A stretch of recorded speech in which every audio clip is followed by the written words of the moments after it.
So ayan mga kadrama-rama, alam kong inaabangan nyo po no yung next na mangyayari dito sa Lilit Matias dahil matatapos na nga po ito, I think ngayong araw or bukas na nga lang po mga kadrama yung episode na to. Kaya talagang sobrang na-excite din po talaga tayo no sa paglitaw talaga ni Trixie sa pagtistigo nga po niya laban dito sa kanyang ina na si Patricia. Talagang napakasakit po talaga yun mga kadrama para kay Trixie na gawin yun, na ilaglag mo yung sarili mong ina, pero kailangan po niyang ituwid, kailangan man po niyang sabihin yung katotohanan para matapos na nga po talaga yung gulo. Talagang yung bang kailangan ng pagbayaran ng kanyang nanay na si Patricia.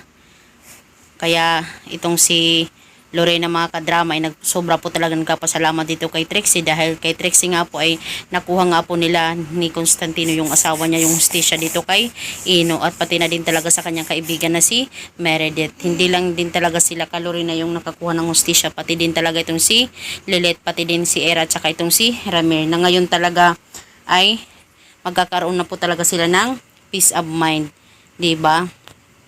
Matagal din po talaga nila na hinanapan ng hustisya yung kanilang anak, yung kanilang nanay, pero ngayon ay nakuha na nga po talaga yun. Sa totoong buhay po talaga mga kadrama, darating po talaga yung time talaga na malalaman po talaga nila yung lahat ng mga sikreto mo, no?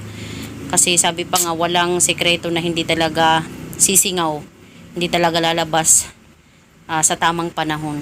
Kaya sobrang grateful lang po talaga si Lorena dito no kay Trixie, na kahit para kay Trixie napakasakit po talaga yan para sa kanya na mawalan siya ng ina, na mag-guide sa kanya, maglilid sa kanya, magmamahal sa kanya, diba? Pero para sa pangkalahatan, ginawa po niya yun mga kadrama. Kaya sobrang nakaka-proud lang po talaga itong si Trixie. Kaya mga kadrama yun, maraming salamat din. Gusto ko din magpasalamat sa inyo sa lahat ng mga pinagsamahan natin dito sa drama na to, sa episode na to. Maraming salamat dahil hindi nyo ako iniwan no, sa panonood ng video. Maraming salamat dahil hindi kayo sumuko, nanatili po kayo mga kadrama sa panonood. Kaya maraming salamat again. Huwag niyo pong kalimutan na i-like, i-share, tsaka i-subscribe po yung aking channel para sa susunod na mga drama na ipopost ko ay andyan pa rin kayo na nakaabang mga kadrama. Thank you so much for watching. Bye bye.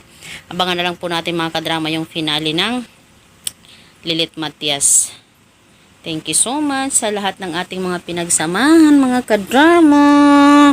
Andito si Baby Caleb. Bye bye. Bye bye po.